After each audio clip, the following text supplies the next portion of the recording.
Guys, Roland here, and I'm super excited to record this podcast conversation because we will be talking with a familiar guest about what the eight densities of soul evolution mean. And this is according to Ra, a sixth density social memory complex, who channeled this information to my guest and his friends, soul friends really, in the 1980s, right after this.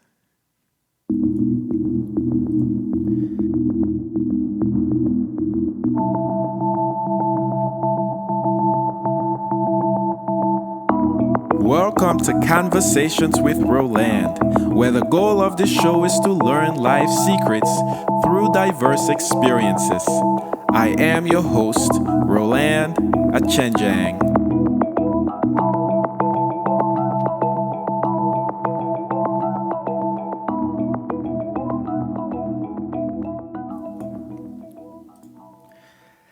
Guys, welcome to another episode of Conversations with Roland. As always, I am super excited to record these conversations, and today is no different.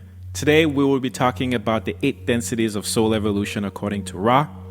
And with me is one of my new good friends and really awesome person who is now a regular on Conversations with Roland. This is the second time my friend has been here. He really needs no introduction. He's one of the main folks who was involved in bringing in the information that Ra channeled in the early 1980s. And I'm speaking about none other than Jim McCarty. Jim, welcome to another episode of Conversations with Roland. How are you, my friend? I'm doing very well. Thank you for the invitation. I'm really excited to be here. I'm excited that you are here. This is true. And today is a really special day to be recording this conversation. We're recording on December 21st, 2020, really early in the morning here in Louisville, Kentucky. And I don't know if you mind just sharing how special this day is to you. Well, Carl and I always enjoyed this day because this is the beginning of the increase of light in each day between now and the summer solstice. For 6 months, the light will be increasing. And Carla was a very devout follower of Jesus Christ. So I believe that the light that came into the world with the birth of Jesus Christ is also simulated by this time of year, especially for her and anybody else who feels that Jesus is a very important person. So this is a time when that light and other light has come into the world to help us see our lives better, see ourselves better. And so that's what it really means to me. I also understand that there's a confluence of a couple of planets that haven't been together for about 800 years. You probably know more about that than I do, though. Yes, the confluence or the conjunction between Saturn and Jupiter, which, like you said, has not happened since about 800 years ago. And what many people are really excited about is the fact that this is now happening in an air sign instead of when this usually happens, it's within the earth signs. Oh, and so okay. Astrologers are saying that this is really the mark or the beginning of the move into the age of Aquarius. All right. That's as far as I could share when it comes to what's happening today, but it does feel special. And I'm even more excited that I'm getting to share this morning with you. So. Yeah, it's a great day. It is.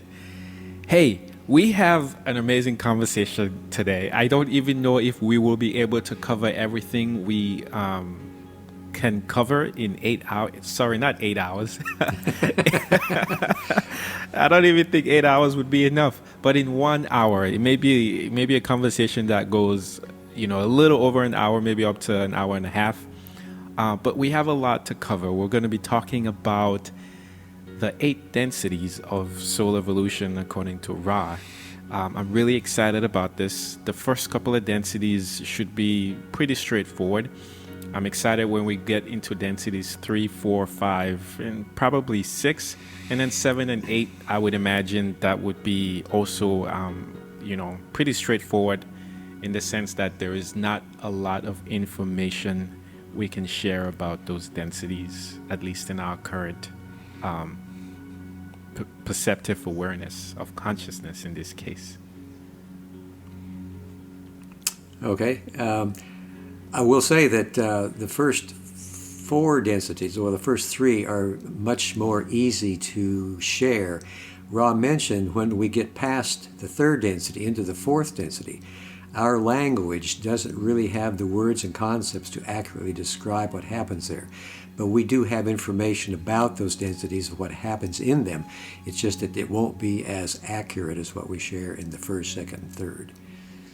Okay. No, that's amazing explanation, Jim, and it sets us up as well as the listeners to appreciate what we can share, giving our limited language in human form.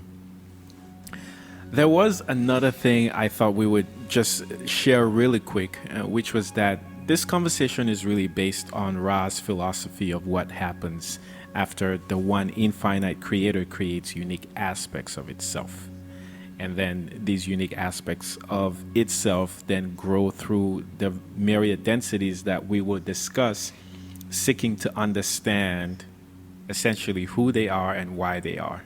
And that eventually, after being created as a unique aspect of the infinite creator, this journey brings them back to the one infinite creator.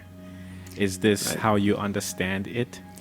Yes, it's a cyclical progression that apparently has been going on infinitely in what we call our past and will go on infinitely in what we call our future. And right now we are in this particular 8 densities, octave, and we're adding something that has never been done before, supposedly, by being who we are, which is another aspect of the Creator. Indeed. So another thing that we can try to set a foundation for the listeners would be the idea of the infinite creating what might be termed as finite densities. That is to say, if we can even separate these densities out and we're progressing through them, then there might be the understanding that at some point a density ends and another one begins. So in a sense, there's the idea of an infinite somehow being finite. Can you please speak to that as well and how you can best explain that for us? Well, that's exactly what Ross said, that each density has a certain length of what we call time, except for the first density. The first density begins in a timeless state, and there's no way to measure it. But when we can measure it, it's 2 billion years long. Now, that is a finite length of time, but you think about that number, it's pretty big, and it's pretty close to infinite. The second density is 4.6 billion years. The third density is the shortest. It's 75,000 years. So, and the others have density lengths too. So there is a certain length of time that each soul within each density has to progress through the density. That doesn't mean you can't do it more quickly. That is possible. If you can polarize your consciousness in the third density to be either very strongly positive or negative, then you can leave the third density more quickly. And if you can't do it in that length of time, then you have as much time as you need to repeat another 75,000 years on another third density planet to try again. Eventually, everyone will be able to do it. It just takes some longer than others. So that's the basic thing, is that there does seem to be a certain length of time for each of the densities, more or less, but the progression that we are looking at ultimately is an infinite progression, because we will be doing this again as another part of the Creator in another octave of experience. So although there is a finite nature to the densities, there is an infinite nature to the times that with densities will be expressed and traveled through. Okay. Thank you for those explanations. You've already even begun to talk about at least the first 3 densities and helping us put a time frame to how long it takes for these densities to sort of be experienced and then moved away from or progressed from. So that's great. In the last thing you mentioned the idea of octaves within each density. And this is something that in reading, I would appreciate it if you could clarify a little bit more. What are octaves within each density? Well, the octave is a concept that seems to repeat itself in our energy centers, and in the densities, and in musical notation. The eighth density becomes the first density of the next octave, just like in the musical notation, an octave repeats itself. In the colors we have, red, orange, yellow, green, blue, indigo, and violet, and then the white light. For some reason, this seems to be a very usable term or separation, shall we say, of the nature of the unity of creation. And it's something that keeps repeating itself. In the third density, there are sub-octaves. And in those sub-octaves, 8 planes or dimensions, there are sub-octaves more, 7 more. It goes on infinitely. Each density also has sub-octaves or sub-densities, and each has a sub-subdensity, each sub-subdensity has a sub-sub-subdensity, and it goes on infinitely in that way. So even though it seems finite in one sense, in another sense, they're all infinite. And this is a paradox. It is a paradox. This is something that I struggled in trying to understand, because I would initially think that the octaves were the first 8 densities. And so if you went through the first 8 densities, you finish one octave. Then the second octave would now be the beginning of this 8 densities that we're going through, but in a higher vibration maybe, or in a higher scale. That's also true. Okay. That's also true. Okay. And so, but then now within each density, there are also octaves and sub-octaves within each density. Right. It's infinite in both directions, larger and smaller. It doesn't end, does it? No, it doesn't. And the neat thing is that this infiniteness is actually all one and the same thing, Right. experiencing Right. itself in this infinite number of ways. Yeah, that's fascinating to me. Okay, I think with those foundations that we've set, we can now get into each density. The very first density, which you already mentioned, is about 2.1 billion, I would imagine, Earth years long. Right. Can you tell us what makes up the first density in our current octave? Well, the first thing is that there's a timeless state, and there is earth, wind, fire, and water, as Ross said, blowing and burning incandescently in what looks to be chaos for a time. Well, it's timeless, so there's just no way of measuring it. But at some point, time does begin as the active elements of wind and fire teach the inactive elements of water and earth how to be formed. Because in the timeless state, water and earth did not have a form. So wind and fire teach the water how to be lake, river, and stream, and provide the opportunity for viable life. And the wind and fire also teaches the wind and fire teaches the earth to be formed, so it also can offer us the opportunity of viable life. So at some point then, what we see as simple awareness is the feature which denotes the first density. And there is not yet any type of life form. There is, you might call it, Ross said you could either call it mind or body, or mind/body. But there is not yet anything other than simple awareness. That actually is a question I was going to ask, if there was any sort of awareness in this first density.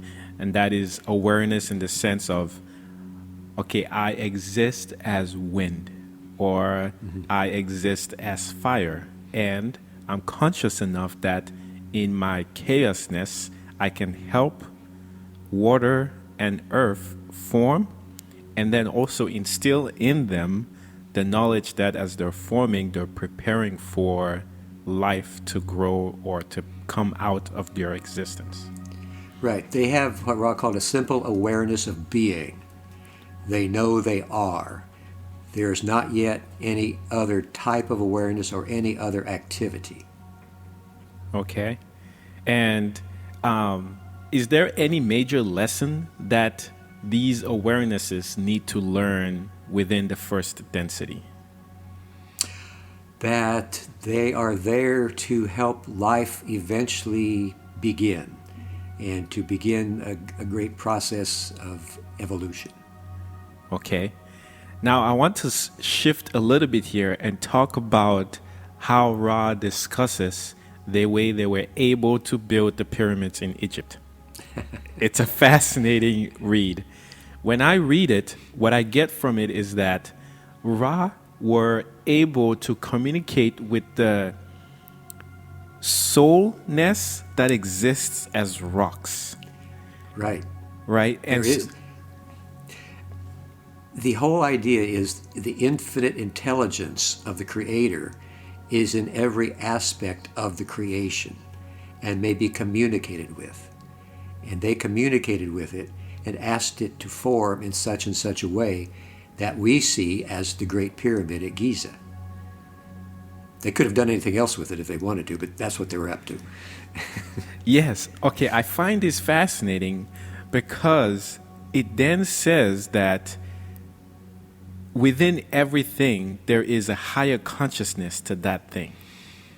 I don't know if I'm explaining it well, but that every existence has a higher consciousness to it, almost like a soul in a sense, that you can then communicate to that soul, which would be the infinite existence of the rock. The soul's infinite existence would be, the rock's infinite existence would be the rock's soul. And you can say, hey, in your finite form, I need you to work with me to exist in such and such a way. That's exactly right. And to go even further with it, the infinite Creator, as Ross said, exists in every iota of the creation. But it can speak as any lesser, slightly lesser form like the rock, or trees, or air, or fire, or whatever. So you can speak to that essence that has become enabled or characterized by what we call rock. You can speak to the rockness. Ross said that it was living rock that they worked with, that everything is living, everything's alive, everything's a creator. So I appreciate that very much. But I'm trying to ask this question from the perspective of somebody who is hearing this for the first time and then thinking, that just sounds like a bunch of malarkey, right? Is rocks in and of themselves are inorganic, innate, and there is no sense of aliveness within them, let alone a sense of intelligent awareness enough that they can self-form or that you can communicate with it. If you take the position of a physicist and look at anything like a rock or any other thing in the universe, there is more distance between the protons and electrons in there than there is mass. Everything is full of energy.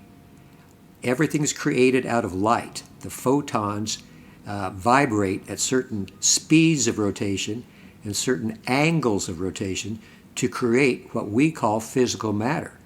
But if you really get down and look at anything that we call physical matter, anything is actually more space than there is thing, because the vibration of the photon creates what we see as a solid thing, but it's still a vibration. It's still the photon in action. And if you would get small enough to be the size of a photon, you would see that the distance between the photons and electrons that are vibrating around each other is what we would call hundreds of yards.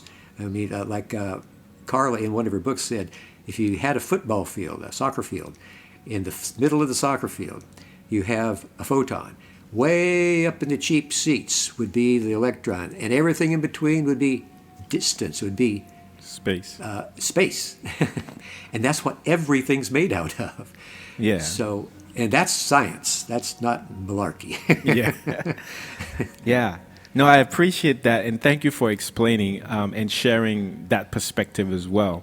I just think this is fascinating. And a lot of my audience members are new into this information. And so I'm really trying to ask the questions in a way that would help them create a foundation from where they are to maybe start bridging that gap to appreciate that even a rock, it may look innate, but there is an aliveness to it, and Yeah. this is true. Now, I could even add here that because everything, no matter how insignificant it is, still has within it this infinite intelligence, and that this intelligence can neither be destroyed or created, it can only change its form, that when we take any natural element and change its form, say from rubber to the tires in your car, still within the tire would be this infinite creator. That's right. Okay. There's nothing but the creator. There's love- just various forms of it. No kidding. It makes you appreciate the cup through which you're drinking the water that you have in your house, in a sense. Well, the higher we move in the densities, the more apparent it is to us that the creator is everywhere. There's nothing but that. And that's what we're seeking. We're seeking to become that. The creator is within us. We're Couldn't seeking agree that more. creator. Yeah, it's funny. All right, so that's the first density. It's a simple awareness. We're 20 minutes in. I don't know if we're gonna get through all of these already, for real. All right, we'll move on to the second density. Okay, we've established that the first we have the four main elements: earth, wind, fire, and water. In the second density, what are we moving into now? We're moving into movement and growth, life forms, simple plants and simple animals that have that simple awareness of being. And the animals especially, but some plants too, are attempting to move into self-awareness or self-consciousness, to expand that awareness. Well, expand it in a way and yet also contract it so that they are individualized, so that they have the ability to make choices. Animals, for example, our pets are a good example of how this movement and growth can develop so that the mind and the body nature of the first density becomes able to become inspirited. So we eventually end up with a mind, body, spirit, as these animals are able to make choices because they are self-aware. And especially our pets, as we give them love, then they have the choice to give it back to us because they're self-aware. And the trading of love back and forth invests the pets with a greater awareness or self-awareness so that they become able to be graduated into the third density in our mind, body, spirit complexes. So that's one way we have a transition. The simple awareness of the first density becomes self-awareness of the second density. It becomes able to become so self-aware if it's in contact and be able to be invested by other third density beings to become a third density being. Apparently, other animals, what we would call wild animals, can also go through the same transition, but it takes longer if they're not invested with third density entities in their presence and interacting with them. But it is possible for that to happen too. This really speaks to the importance of having pets. We're helping them to evolve. Yeah. No, I appreciate that. Now, the other things you talked about in the second density were other life forms like plants and trees. Can you speak to how these beings are evolving as well? Well, there is what Ra calls an evolution of the upward spiraling line of light. All creation has light in it. It's attempting to move back to its source of light. And that's what we're all doing in the evolutionary process. It exists especially in trees. In 1973, Calvin Parker and Charlie Hickson were fishing off a pier in Louisiana. A UFO landed and took them on board. The entities that came off of the UFO looked like tree stumps. And it turned out that Ross said they were advanced third density trees from the Sirius star. And they were here in an anomalistic, they were not trying to get through the quarantine that exists around planet Earth. They were just here accidentally. They came here to try to discover more about the creation because they had been able to form a social memory complex on the Sirius star as trees and were able to evolve in that fashion and wanted to come here and study. They were able to determine that Charles Hickson had these memories in his mind of war. He had been a warrior. He'd been in battle. And so as trees, their natural state of awareness was what we would call meditation. And so in order to do what we do to balance our activities by meditating, they needed to discover growth and movement. And so they were able to access Charlie Hickson's memories of war. And this was a very important way for them to discover how movement could be accentuated and exaggerated, just like they were very meditative. So that was the way they grew.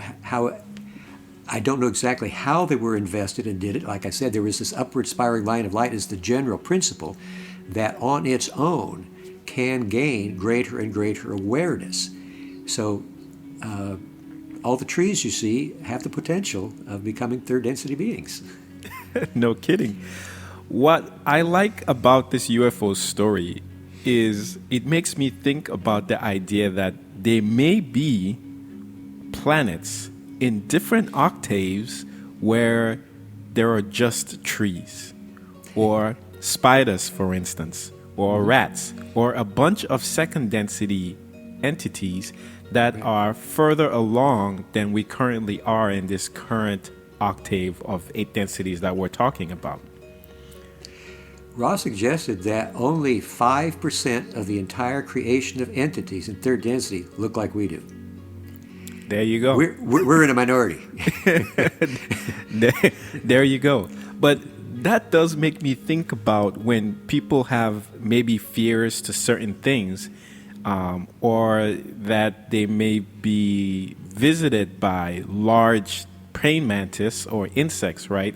That these insects in our third density are experiencing this current octave, and that they may graduate still in that form or be experiencing life on another planet still in that form, but in a different octave than we currently are.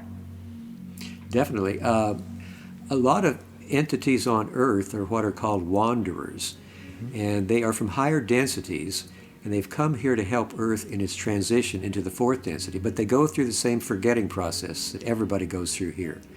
So we have a veil of forgetting between our conscious and subconscious minds. And Carla was one who had been apparently on another planet where spiders were the form of consciousness, and she was attempting to be of service there.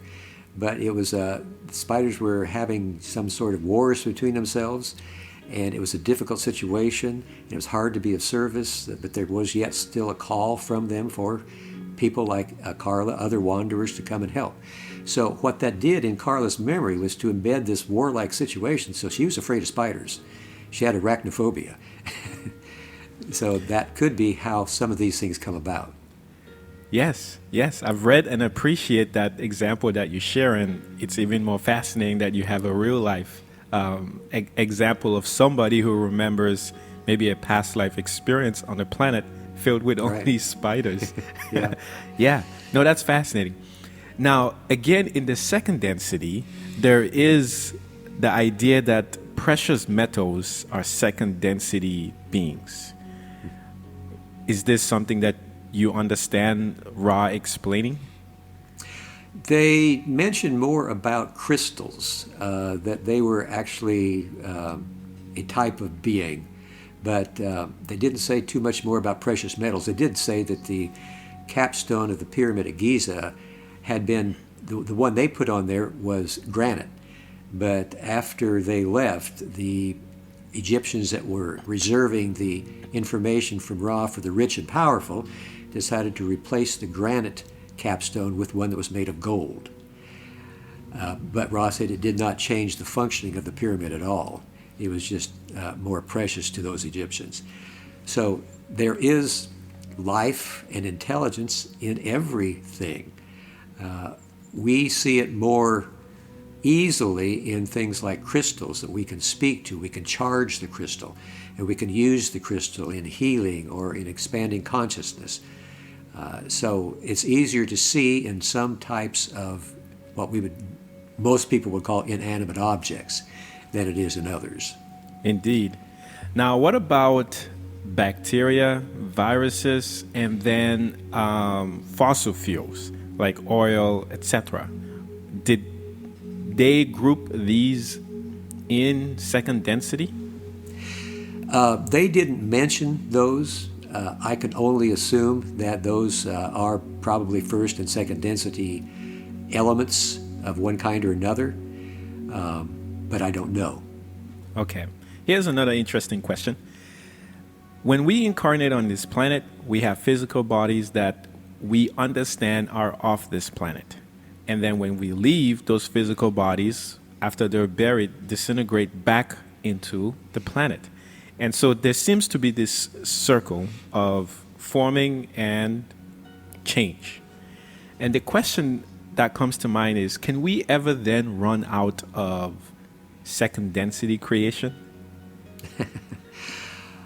Not to my knowledge. I mean, I really don't know. We do know that one planet that used to be in our solar system between Mars and Venus is a planet called Maldek. And the warlike nature of the entities on Maldek destroyed the planet. So it's now what we call the asteroid belt. It still has some form to it, but mostly it has been destroyed. But not completely, because that would be the loss of a part of the Creator, and it isn't possible to lose any part of the Creator. So I would imagine then that the entities that were on Maldek, which by the way transferred to planet Earth, and are attempting to make reparations here and to learn how to use nuclear energy more helpfully. So those entities and their asteroid belt are probably still another form of what they were when they were a planet called Maldek or Tiamat. Okay, I'm going to take a quick break and I'll be right back. And then we'll pick up from here. Thank you, Jim. I just got to use the restroom. A bio break.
Thank you, Jim. Okay. So I want to pick back up. So yes, Jim, you're correct. And in reading the Law of One, they do mention the folks from Maldek who came to the planet Earth and are now, I think some of them had actually already transitioned to third density. Right. Yeah. A Go great ahead. many of them have.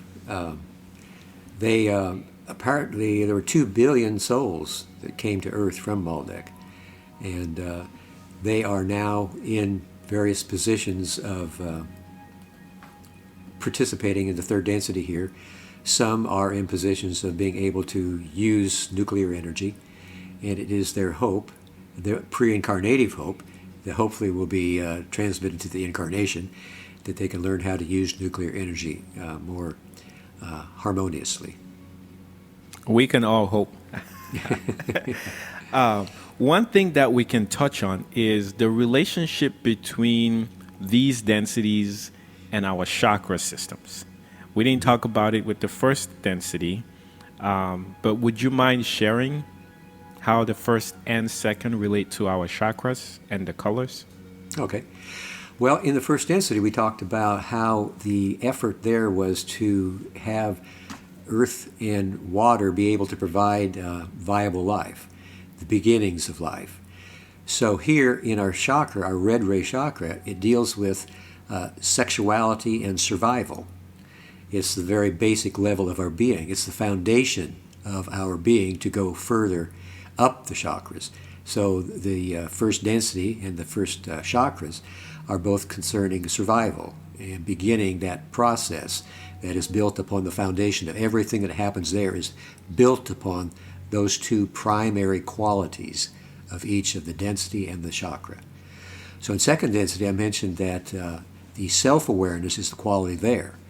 And for our orange ray, or our second chakra, that is the area of our individual selves, the various eccentricities that make us who we are, our ability to have one-to-one relationships with other people, so that we are able to express the nature of our self as we understand ourselves to other people. So that is correlating to how self-consciousness comes into play in the second density for the animals who are expanding that simple awareness of the first density into self-consciousness or self-awareness, so they can progress then into the third density. So the orange ray chakra is very much the same. We're coming into an awareness of who we are as a self and being able to accept ourselves. That's who I am. That's how I function. These are my various characteristics or eccentricities. And I can express myself to another individual by using those eccentricities, those features of myself. And if I'm a crystal, those are facets of the gem-like feature that I have. So there's a great deal of correlation. Ross suggests it's the same for all of the chakras and densities. They're not congruent. You can't paste them one on top of the other and expect it to be one-to-one correlation. But you can see, yes, there's a great deal of similarity here in all the chakras and the densities. There is. It actually also makes me think of octaves in a way, in that in each density you have the 7 sort of chakras to work with. And I was just trying to imagine if a dog had 7 chakras it had to go through, and then the 8th one was its full realization of self-awareness, and then it will graduate now to the 3rd density and then have all 7 chakras to work with in the same manner like we're currently doing. That's true. All animals do. They are not all activated. Their first and second chakras are activated. The others are in potential. So if any of them should be able to graduate to the 3rd density, that would be because they have been able to activate their yellow ray chakra. What you just mentioned there, Jim, is actually, I believe, very important that we touch on. The idea of potential being part of who you are, and then that potential not being activated. And my understanding is when the source, this infinite creator, creates a unique expression of itself, which, as we discussed at the beginning of the conversation, then goes through all these life cycles and has all these experiences and returns back to the one infinite creator, within it is all of this potential already embedded, but not all fully activated. And now through life's experiences, through learned lessons, teach opportunities, you are then activating many aspects of what it means to be the creator. And that these activations then are your life path through the densities and the octaves until you return back. how does that feel when you hear what I just said, I guess? That's true. In the third density is the first density we have the chance to activate each of the chakras, all of them. Although we might not get them totally activated. Ra mentioned that totally activated being is very rare. But we have the chance here. What we need to do to go to the fourth density is to at least get to our heart, to the green ray. We need to be able to give and receive unconditional love. We need to be able to see everybody as the creator. And that's the function of the green ray chakra, or energy center. Ra used those terms interchangeably. Now, the adept can go beyond the green ray, get into the blue ray of communication and inspiration, and really becoming the creator in how this creation, this inspiration and communication can take place, and can go even further to the brow, to the indigo ray, where it's the gateway to intelligent infinity that is in the violet ray. The creator is in the violet ray, basically. We can contact intelligent infinity, which is the same thing as the creator, at some point, having self-realization or spiritual awakenings, as you well know. So, but it isn't necessary to do those higher chakras beyond the green in order to graduate into the fourth density. But it is possible to do it. Awesome. So let's talk about the third and fourth density, specifically the third here. And we established already that this is a 75,000 year cycle in human perception of what a year is. We don't really need to discuss what makes up the third density. It's all of us humans who are here right now. And what I think would be really fascinating that you share here is the major lesson in third density. To open the heart in unconditional love at least 51% of the time in your interactions with other people. Okay. That's all. Just to point the compass needle. You don't have to be any more effective than that. Just to make a choice. That is the choice in third density. Okay. To be of service to others. 51%. Can you speak more to that, please? Well, the whole idea is this making of a choice is something that is new to us in third density. We have to learn that. And once we are conscious seekers of truth, we are aware of the evolutionary process, and we're aware of why we're here, then when we're aware that we need to open our hearts in unconditional love, we have to figure out, how do I do that? Because it's really hard to say exactly. I mean, we try to be of service to others, and we never really know if we are, but we know that we intend to be. So every action or thought or deed, if you could number them all and categorize them all, at least 51% of those, we have to be intending to be of service.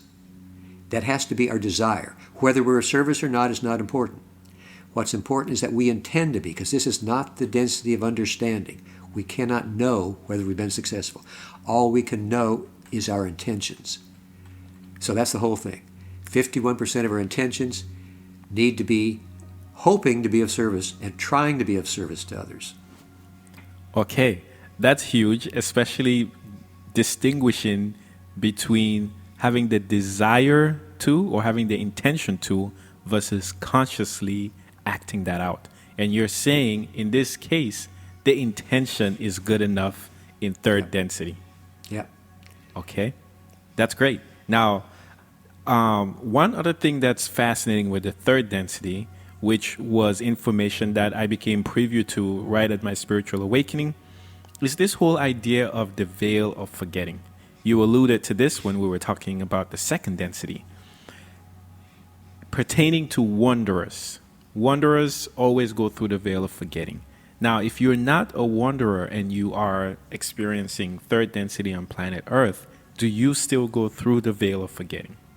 Yes, everybody goes through the veil of forgetting. It was not that way at the beginning of the creation. At the beginning of the creation, the entities that existed in third density did not have a veil. And they did not see any difference between themselves and any other self They saw everyone was the creator. They saw the creation the way it is. It is a creation made of light by the power of love, and we are all one. Unfortunately, that seeing of everyone as the creator, and nobody any more the creator than anyone else, did not provide the means of polarizing their consciousness sufficiently to graduate to the fourth density. There was no reason to act out of love or benefit from fear. There was nothing to change that state of Eden. They are the creator. Everyone's the creator. So, the various logoi, or entities, like our sun, like the sun body that created the Milky Way galaxy, found that if there was the ability to separate the conscious mind from the unconscious mind by a veil, casting this veil of forgetting over everyone in third density would increase the possibility and the speed of polarization. Oddly enough, you would think it would make it more difficult. But what it did was cover everything except this little yearning inside that tells you, when you're a conscious seeker, there's more to this life. And I want to find out what more there is, and I'm going to seek that truth. And that seeking beyond the veil, trying to penetrate that veil, made the progress of evolution quicker. People were able to graduate in one 75,000 year period instead of having to repeat and repeat and repeat, as those did before the veil of forgetting. So with the veil, it was like Ross said, like mantling all the jewels of the earth underneath this crust. And by doing that, and still having this a portion of the Creator is within us, and it wants to know itself. And we feel that when we become conscious seekers. And the feeling of that desire is the ability to polarize more quickly and more to do it more effectively. So that veil, oddly enough, made it more efficient to polarize consciousness, so we could get to that 51% point much more quickly and move to the fourth density. But it was a process of the creator of the various logoi learning how to do this. See, what's very fascinating about what you just said is, one, that this creator is learning as it goes. Right. I think that for many folks who might be listening to this, that might sound as a catalyst almost for them, because an idea of a God that is learning as it goes doesn't sit well with a God that is all-knowing. Except with my awakening, that's what I realize, is we're helping it know itself more as we're creating consciously or even unconsciously. And so one way it said would be more efficient to learn more about myself is to create this veil. At least that's my understanding. And we're now living life in an environment where the veil is required for us to participate. And we're definitely helping this same infinite creator know itself more as a result, which I like. Okay, we'll move on. If you want to learn more about the veil, please read either Who and Why You Are, All You Need to Remember, or you can read The Raw Contact, or many other spiritual books. This information is embedded in there somehow. Seriously. Moving on. More about third density here. You talked about polarization of 51%. Now, that's in service to others. There is also the other polarization, which is service to self, in third density. Do you mind talking about that a little bit, please? Yes. The negatively oriented entities need to polarize their consciousness in service to themselves at a 95% degree level of success. They are traveling what Ra called the path of that which is not. They are not traveling the path of unity. They're traveling the path of separation. The way they get power and move in evolution on the negative path is to separate themselves from others and to control them, enslave them, and take their power. So they have to be 95% successful in doing that in order to make their graduation into the fourth density. So it's a little harder because they're traveling the path of that which is not. That's not the way things really are. However, all of us are in some kind of separation here on earth, and what we're trying to discover is that that isn't the true path. We are if you're a conscious seeker of truth, you're trying to find out more about the unitive nature of creation and how that expresses itself through you and how you can express it and share it with others in service to others. So separation and control are the features of negative polarity. Acceptance and love and unconditional love is positive polarity. Great. And I love how you explain that. One, you touched on the fact that the negative polarization is harder, way harder. 95% of the time, you're thinking service to self. And the other thing you touched on was, and I can appreciate this, is that it's harder because it's really not what's real. Right. You're trying to convince yourself and then live out your life in a manner that is really not how the Creator exists. Everything is the same one Creator. Thinking that you're separate is way harder. You can still experience life like that, which speaks to unconditional love in my mind, but it's not how the Creator exists naturally. But what's really neat about this is neither one of these is 100%. Even in the negatively polarized entity, there's a 5% understanding that, oh, I am connected to everything else. Yeah. I think this is absolutely beautiful, honestly. And it speaks to how amazing this environment is that we're experiencing in life. Ra also mentions very, very clearly that both are serving the one Creator. Right. Okay. There's nothing else to serve. Exactly. I love this. Okay. Let's talk about the introduction of a spirit in the third density and how the spirit differs from a soul. And I'm saying this because in reading, the book, Ra mentioned at one point that before you awaken Carla, who was serving as the instrument, you had to say her name, perform a ritual, but then that before Carla re-enters this mind-body-spirit complex, which she has chosen, you have to do this sort of ritual. When they mentioned Carla re-entering the mind-body-spirit complex, it seems that there's a different aspect of Carla. In my mind, they're talking about her soul. And so in that case, then, the soul is different from the spirit. And the spirit is new in third density. And so can you speak to how you understand this, the formation of the spirit, what the spirit is for? And then if I am accurate in thinking that the soul is really who we are truly, and then the mind-body-spirit complex makes up the human experience on planet Earth. Well, sometimes it's confusing. A lot of times people equate soul and spirit, and in some ways that's true. But the soul, as far as I'm understanding it, exists before, during, and after all incarnations. And the soul has a mind, a body, and a spirit. The spirit that it has is a portion of the one Creator, more clearly defined as the one Creator. The mind that it has is a portion of consciousness, which is also another form of the Creator.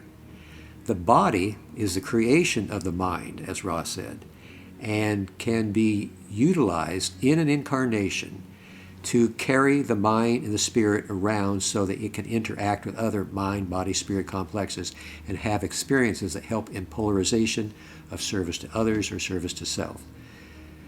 So that's basically it. So you mentioned that the soul exists before, during, and after any incarnation.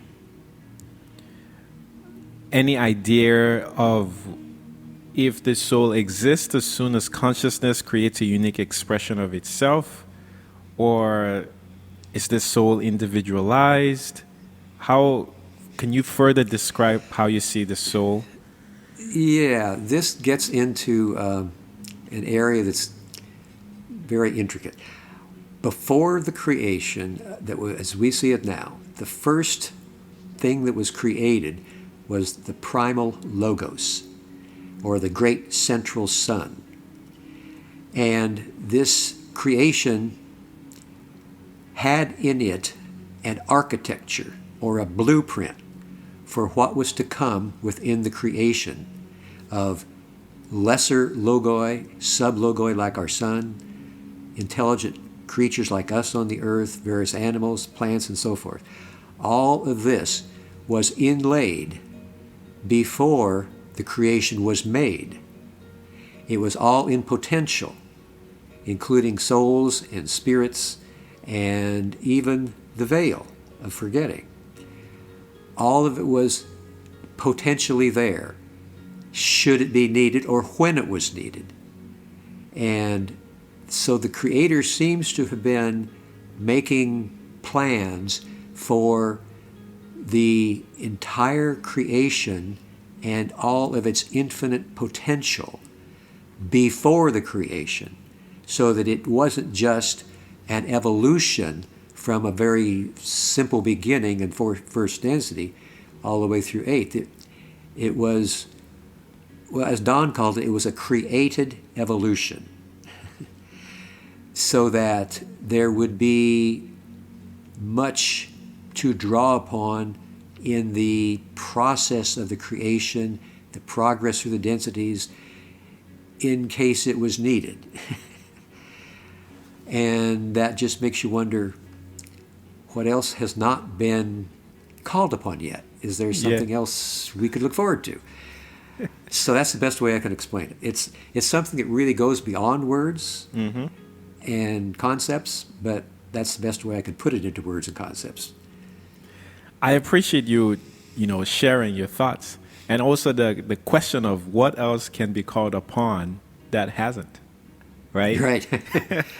It might be an infinity of things, because everything seems to be infinite and unique. Absolutely.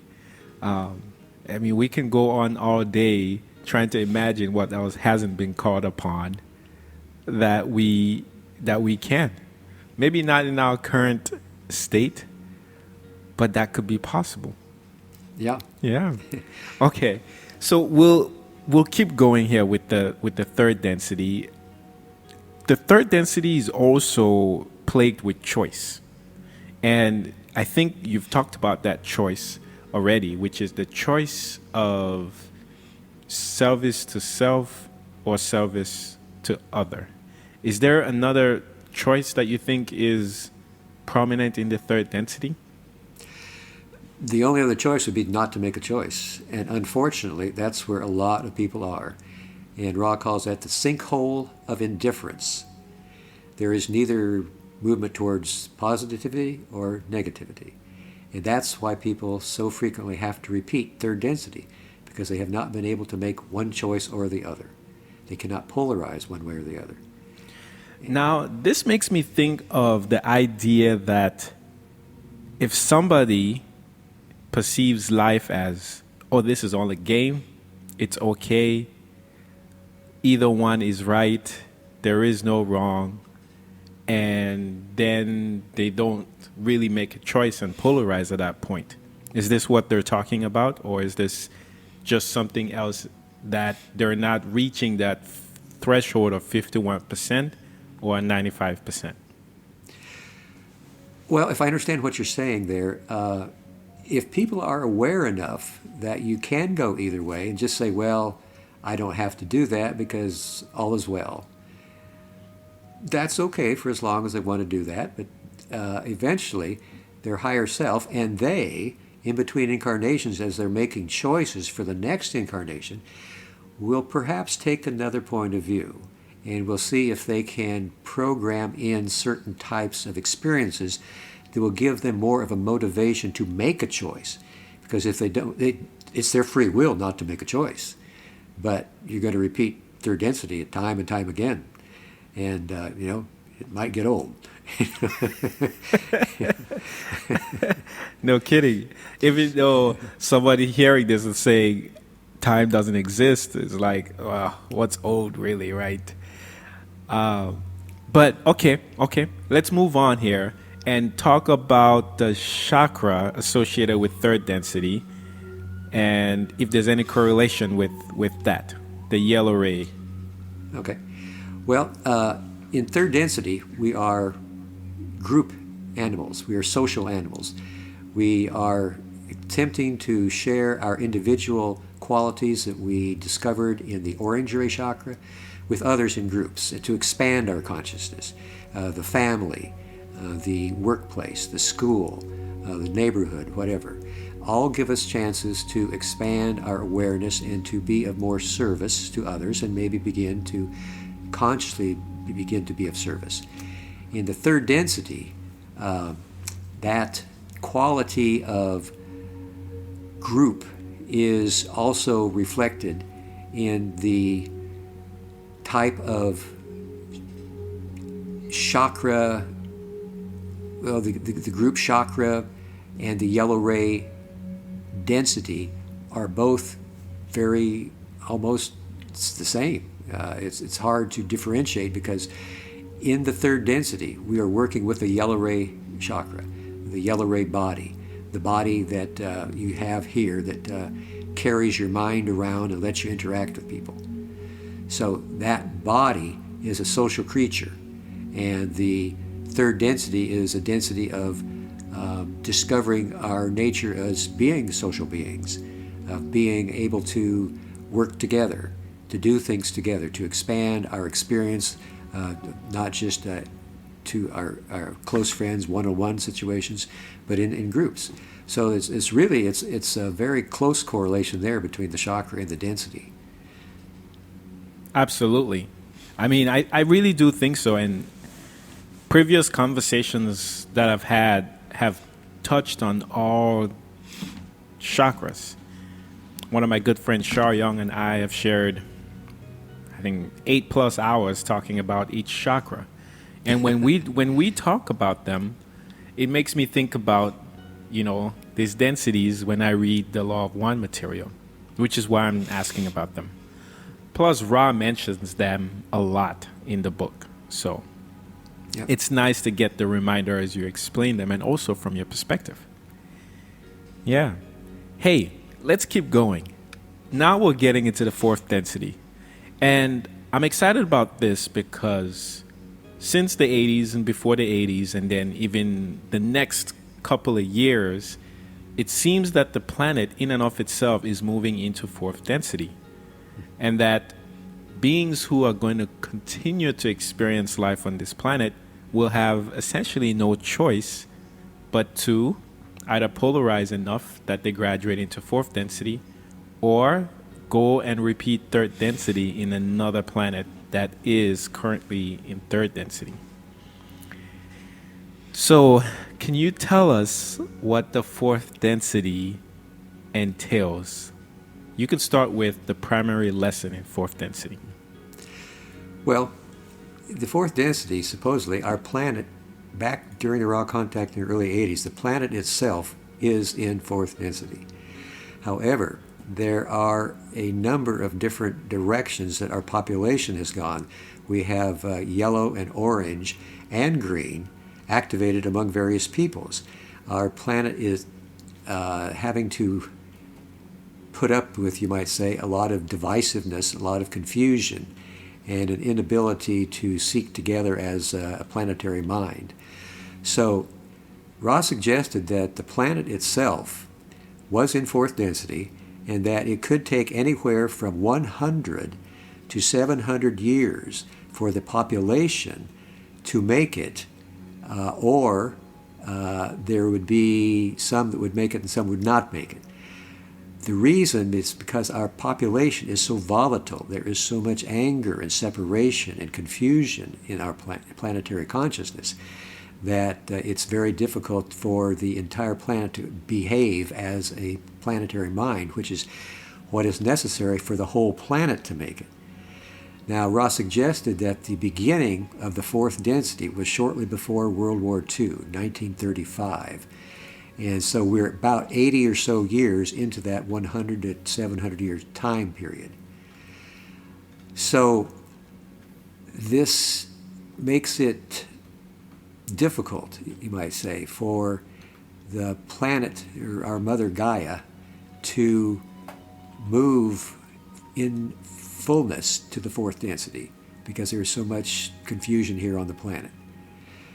So that's what we're having to deal with. And what seems to be the most likely scenario is that by the time this time period, whatever it might be, 100 to 800 years is up, that there will be a certain amount that will make it to the fourth density, a certain amount that will need to go to another third density planet to try again there. However, Ra did say that there was a wild card possibility that we can't turn our back on it. He said that every moment has infinite possibilities. Could your planet polarize positively in one fine, strong moment of inspiration? Yes, my friends, it is not probable, but it is ever possible. So that possibility is always at hand. And I've always thought to myself that something like, maybe the COVID virus, or wars around the world, or something that really grabbed your attention and made you think as a planetary consciousness that maybe something of a seemingly disastrous nature could be that quality that makes everybody say, we need to do better, we can do better, let's go positive. But it looks like it's going to be a slower process, but we can ever hope that there can be a one fine, strong moment of inspiration. We can only hope. And what's interesting that you touch on is the fact that sometimes the polarization on either side requires the other side. Well, Ross said much of the progress here in third density is traumatic. And the reason it's traumatic, and it works, is because when we're able to survive a traumatic situation intact and we have our love functioning in us fully, that type of an experience is embedded and seated in our consciousness much more firmly than not having trauma. Having things easy, an easy way to go is a slow way to go. Unfortunately, yes. Or fortunately, we don't know. But the trauma can teach us. For example, they mentioned that sometimes a person will program for the incarnation the desire not to take another human life, no matter what. Even if a loved one's life is being taken, you do not kill the one that's trying to take your loved one's life. Even if your life is being taken, you do not try to kill that person to defend yourself. That is a very traumatic situation. But you learn a lot by not doing that. You see a higher principle, and you adhere to that higher principle, and grow much more quickly. So trauma is a part of our learning here. That's just the way it is. It is. You hear this a lot from motivational speakers. And if I could quickly add that, it seems to be an extension of the veil of forgetfulness. Because when you forget, then it's easy to experience trauma and then believe it to be so real that you have no choice but to remember. Right. Yeah.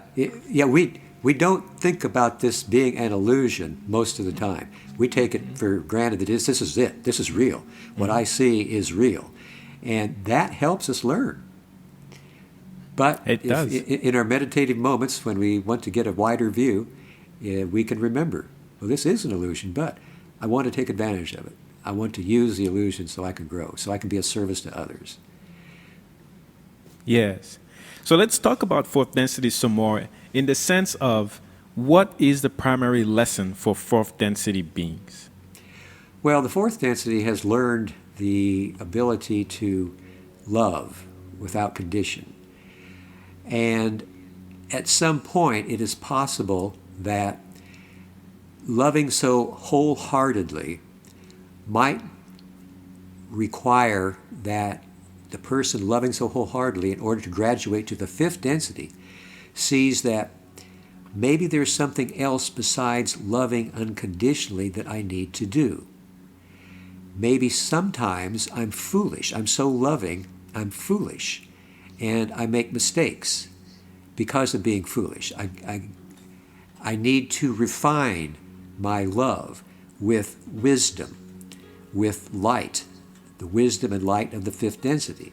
So the fourth density entity is perfecting the ability to learn unconditional love, but at some point coming to the realization that there is a more effective way to polarize my consciousness and to progress, and that is to add what is called wisdom, or to shine the light of what is into my experience.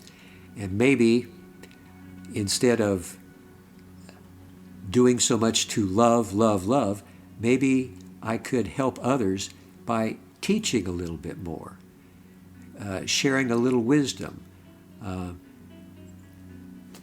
It's hard to say because, like Ross said, there are not words or concepts in our language to adequately express the fourth density experience.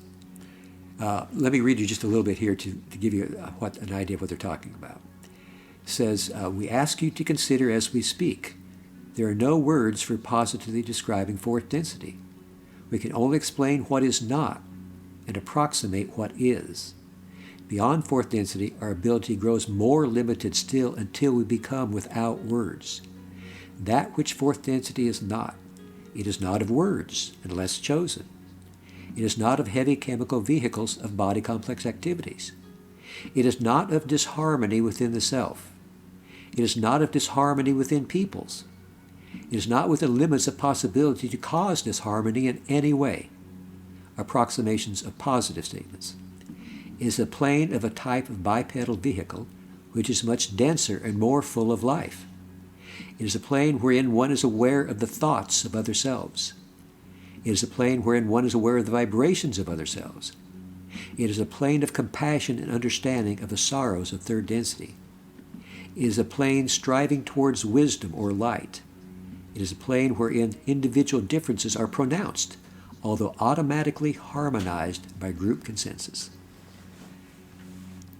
So that's one of the reasons words just fail after a point. Yeah. The last part you said I've always found fascinating is where individual differences are pronounced but harmonized. I like that because you see that everybody is basically a piece in a puzzle, and you need each puzzle to eventually reveal the final picture or tapestry that you're putting together. Right. I want to ask you this. Third density beings exert, I shouldn't say exert influence in a negative way, but help or assist second density beings graduate into third density. For instance, the human and a pet. Now, fourth density beings, I would imagine, are assisting third density beings to graduate into fourth density. Is this your understanding? This is done frequently through what we call channeling.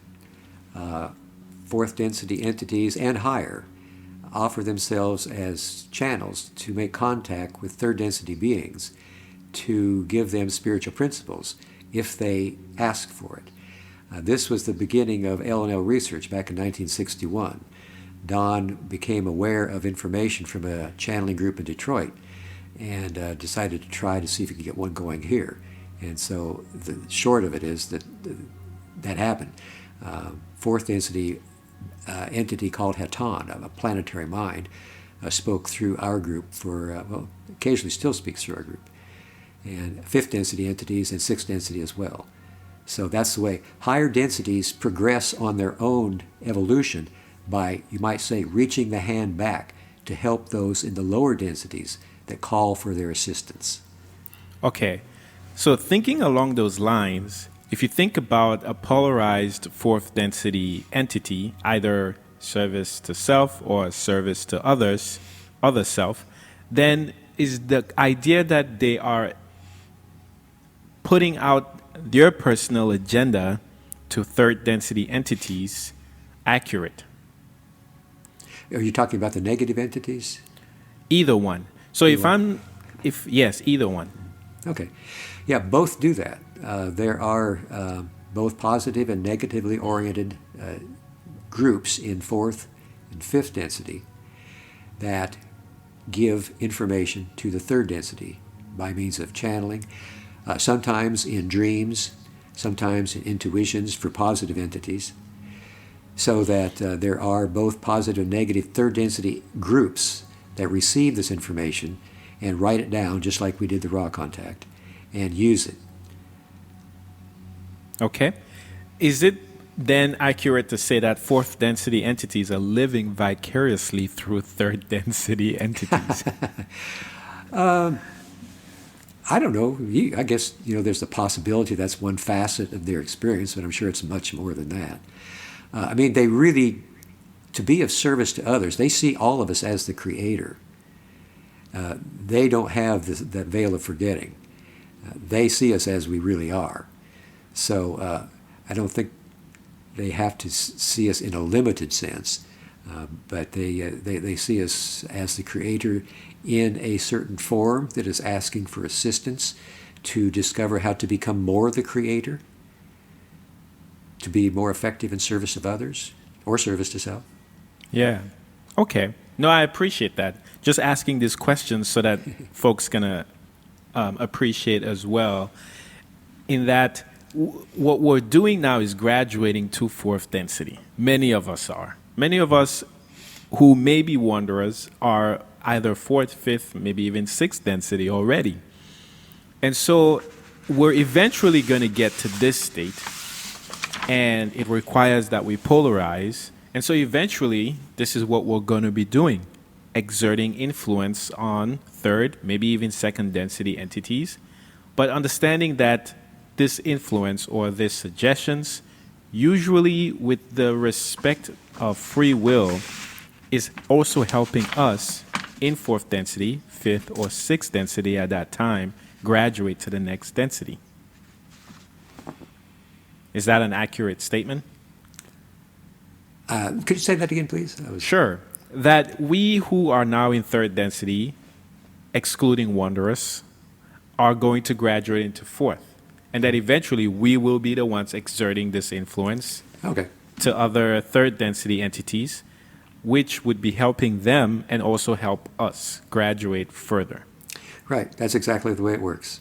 Okay. Now, the thing about fourth density that you mentioned is adding a little bit of refinement to however we have chosen to polarize. So it's adding a little bit more understanding to what unconditional love is and how it can be applied or exerted. And then when we can pull back and say, let's take a different route. Let's not foolishly be unconditionally loving. Right. Okay, sweet. So let's move to fifth density. And we're going to struggle to describe these even more. Yeah, it gets harder as we go on. Yeah. All we could really say, go ahead with your question. Sorry. So fourth density is kind of associated with the heart chakra, right? Mm-hmm. Unconditional love there. Just wanted to throw that out. Okay. Fifth density, now we are with the throat chakra here. Right. Throat chakra, where our speech, our communications can be much more informative, much more inspirational, and much more, as Ross said, actually feeling the creator within us so that we can share that creator in a way that is more obvious, more helpful. And then the fifth density itself is that density of wisdom or light. So what we're doing with our chakras, we're sharing wisdom, we're sharing light, we're sharing what the world around us looks like when you shine the light of love on it. So this is, again, there's a very close correlation between the densities and the chakras. Absolutely. Now, this is where we have some friends who sent in questions about the wisdom associated with the fifth density, this light that you mentioned. One of the questions is from a friend, Norma Lasala. Hopefully, I said her name correctly. But they ask, what does Ra mean when speaking of love without martyrdom in fifth density? Well, apparently in Ra's fourth density experience, they were so willing to give love and give of themselves in completeness to others in service to them that they became what we would call and they would call martyrs. And this was found to be not as effective a way of service as if they could blend some wisdom in with this unconditional loving. It's hard to say exactly how you would do that. They continually mentioned that Carla had this tendency towards martyrdom. She wanted to serve others to the point where she would exhaust herself and not be able to have physical energy to do the normal things in her life. She would not be able to take care of herself at some point if she gave herself as much as she wanted to. So they told her that in the third density, for example, this is a good way to polarize positively. But if you martyr yourself to the extent that you actually pass from the third density or the fourth density, then you have ended your chance to serve for that lifetime in that density. So maybe you could pull back a little bit and not be quite as much a martyr and try to add wisdom, which would be that pulling back, and preserve some of your own energy so you could continue to serve longer. In the long run, it would be more effective if you were able to do that, because the martyr will soon be gone, will use up all of his energies and will no longer be able to serve. So Ra, apparently, as a social memory complex of 6.5 million souls, had the tendency to do that. They did not give us any examples of how they did that and how that was an ineffective way. They just said that was the way it was, and they discovered they needed to add more wisdom. So again, and it may be that they didn't say exactly how it worked because maybe there was not words to say it. I don't know. Maybe. Okay. Here's another question from Guillermo Martinez. And Guillermo asks, graduation from fifth to sixth does not require as much polarization as the graduation from fourth to fifth. Does it mean wisdom behaves on a different principle than polarization? Yes, that is a good question, and I believe that is a good summary of an answer that you have there. The wisdom that they have in the fifth density needs to have a balance with the compassion of fourth density in order to make it into the sixth density. This balancing or activation in an equal fashion of both wisdom and compassion creates what Ra called a power that gives them the ability to be of more effective service to others by exercising both wisdom and compassion at the same time. And that's about as far as I could go in trying to use words to say that. So it makes me think of wisdom in the 5D. If I can imagine that a 5D entity, which in this situation is still polarized, either service to self or service to others. I understand that it's only in the sixth density that this polarization begins to fade away. Right, after mid-sixth density. Okay. And so in fifth density, can a service to self, STS polarized entity, show wisdom or use its wisdom to aid a third density entity who is still trying to polarize and maybe leaning more to a service to other self type? Definitely. But it would not be to help that third density entity polarize. That would be a side effect. It would be to take that entity's power, to enslave it and control it. And such a third density entity would not mind being enslaved and controlled because it would know that this is the way it will one day do to others and polarize itself more powerfully in the negative sense. Ah, all right. Good answer there. That just came to me as I was listening to your answer about this. Our friend Guillermo Martinez has another question, which this one's a little lengthy, so bear with me. Can you speak on the concept of wisdom in the third density? How does this differ from love and understanding? And also, since our third density is not able to understand this unconditional love that we're trying to polarize towards, can we truly even begin to grasp the meaning of fifth density wisdom? Does it have anything to do with the wisdom we commonly use in the English language? And if understanding is linked to the fourth density, what is wisdom linked to in the fifth density? Wisdom would be linked to light. The light that shines on all and reveals all as it really is. No shadows, no misperceptions. So the wisdom that we use here in the third density, I do not believe has very much to do with the wisdom of the fifth density, because this is not only not the density of understanding, which is fourth density compassion. We have no idea of what wisdom really is, because we have this veil of forgetting that keeps most of the nature of true reality shrouded from us.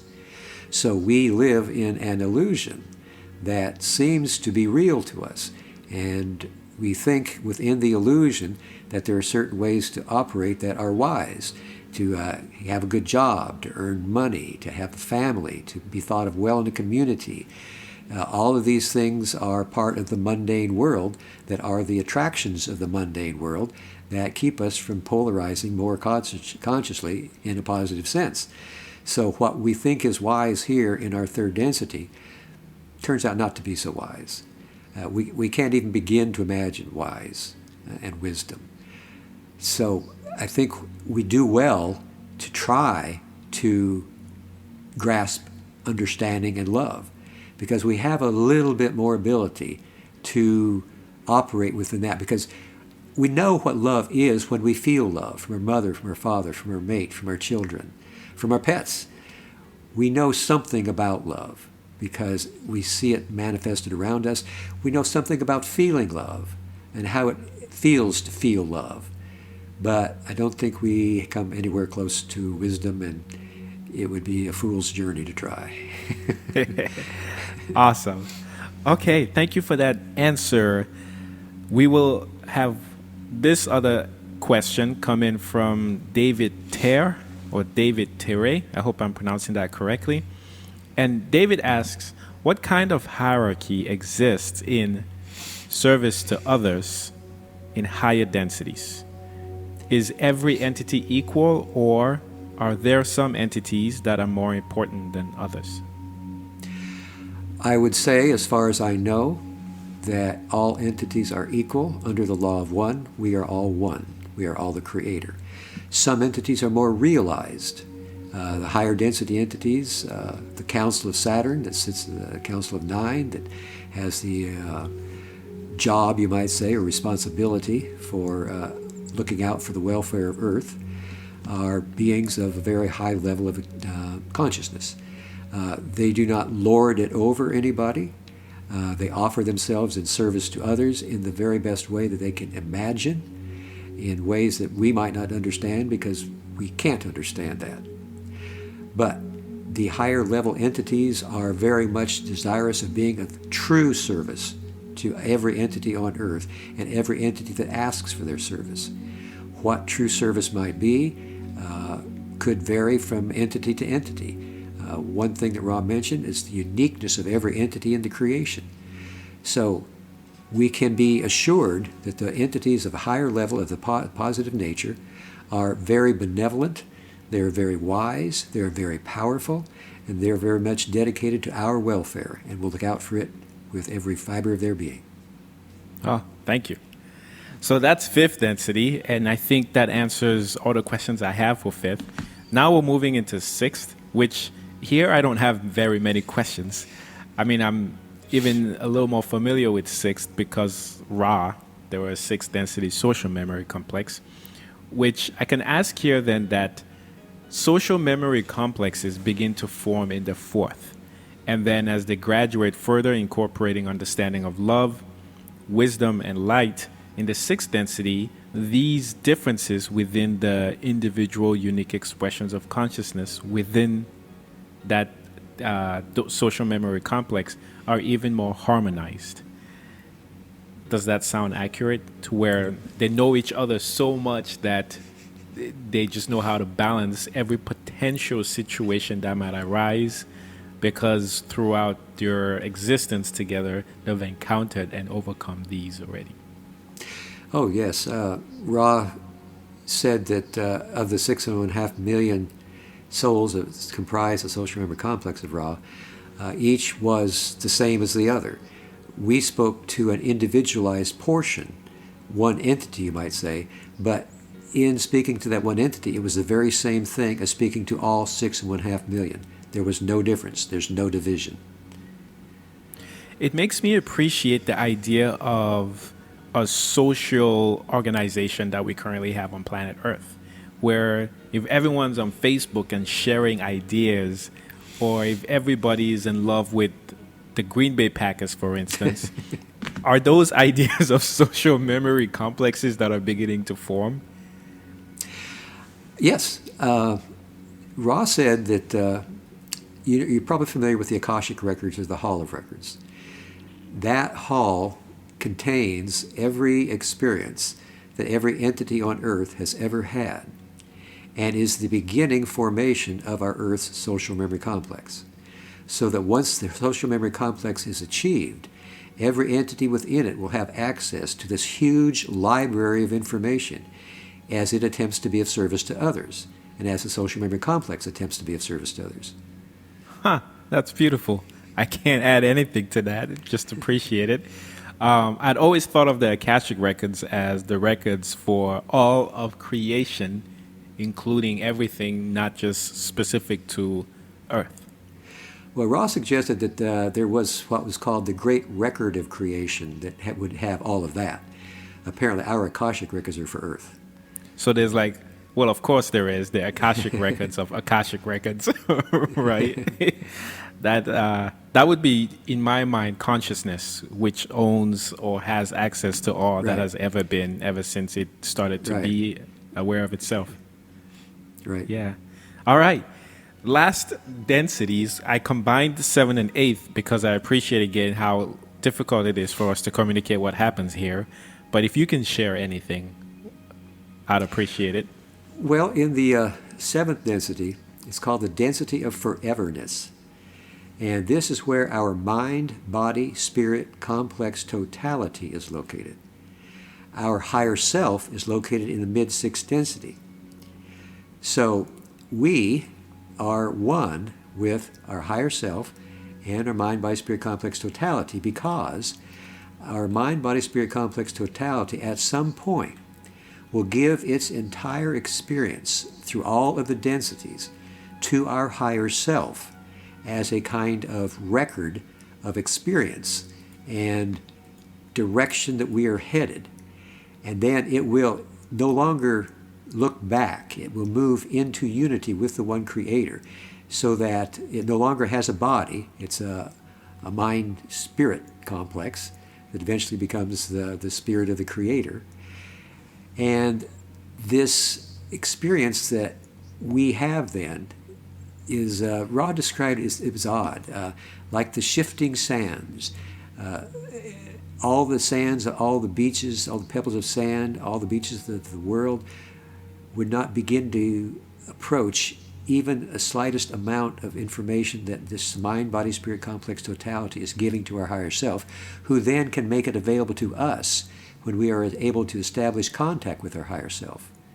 Sometimes we can establish contact in meditation or in prayer or in dreams. There are various ways that our higher self is always looking out for us, looking for ways to guide us and protect us. So these three portions of ourself are all actually one being, which is another way of saying there are stages of realization of our oneness with everything.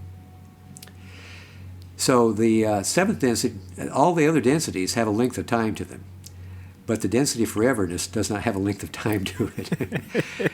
So we just have to realize that at some point, time does not hold sway. Ra mentioned that they are not a part of time. Past the mid-sixth density level, polarity does not any longer have a role. It played its part to get us to that area of mid-sixth density. But then apparently there is graduation to the seventh density from some other means, which I do not know and Ra did not mention. They said that they were in the latter stages of the sixth density, which is 75 million years long. They have only 2.5 million years to go to their graduation. Now, I do not know if they're talking about the same type of years. I mean, if it would be experienced in the same way that we experience years, I have no idea. So then, do you want to get into the eighth density? Because that's where things get really tricky. Yeah, I mean, sure. If you don't mind sharing anything that you would like about the eighth density, go for it. Let me see, where did it go? Here it is. Ross suggested that at some point, everything, every experience, every choice, every entity has ever made, and every incarnation coalesces into what we would see as the black hole. All light is drawn into the black hole. All creation is drawn into the black hole, so that this information, this harvest of this octave of densities, may then be available in a more profound and personal sense, you might say, to the one Creator. Ross suggested that the concept of the white light of the sub-logos being prismatically separated and later at the final chapter being absorbed again is basically correct. However, there are subtleties involved which are more than semantic. The white light which emanates and forms the articulated sub-logos has its beginning in what may be metaphysically seen as darkness in the first density. The light comes into that darkness and transfigures it, causing the chaos to organize and become reflective or radiant. Thus the dimensions come into being, all the dimensions. Conversely, the blackness of the black hole, metaphysically speaking, is a concentration of white light being systematically absorbed once again into the one Creator. Finally, this absorption into the one Creator continues until all of the infinity of creations have attained sufficient spiritual mass in order that all form once again the great central sun, if you would so imagine it, of the intelligent infinity, awaiting potentiation by free will to start this whole thing again. Thus the transition of the octave is a process which may be seen to enter into timelessness of unimaginable nature. To attempt to measure it by your time measures would be useless. So that is how everything comes together that has happened in this octave of experience and is absorbed into the black hole so the Creator can use it and grow and learn and then begin again the next first density that begins with that chaos of the earth, wind, fire, and water blowing, burning incandescently, starting it all over again. This has been going on infinitely in what we call our past, and will go on infinitely in what we call our future. Thus all begins and ends in mystery. That's the best way we could absolutely end this podcast conversation. And I want to thank you so much, Jim. I know you've been with me here for a little under 2 hours already, but this is such a great conversation, and I think that we've touched the surface. Anybody who wants to learn more can definitely grab copies of the Law of One material. There will be links to that in the notes section of this podcast, as well as links to your website and your blog in the notes sections of this podcast, Jim. You've been saying a lot, which I can't thank you any more for than to say thank you. But before we close, is there anything you'd like to let our viewers know about what we just discussed in the eighth density, what we just discussed in this podcast, covering the 8 different densities that we evolve through as infinite souls? Well, I just want to let everybody know that no matter how long it takes anyone to get out of the third density, everyone will eventually learn how to open the heart in unconditional love. Everyone will make it back to the one infinite creator. Everyone become the creator fully and freely and forever at that point, as we all are now, and just don't know it. I love it. Guys, with that, I would like to say thank you for sticking it out with us. I know this was a longer conversation, but it was a fascinating conversation. We could really talk forever. Jim knows this. I've visited him many times.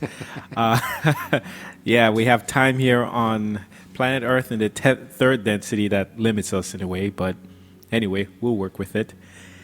So thank you for listening. You know how to connect with me, RolandAchenjang.com. I'm on Instagram and Facebook at Roland Achenjang. Do not forget to get a copy of Who and Why You Are. All you need to remember. Jim had some very nice things to say about it.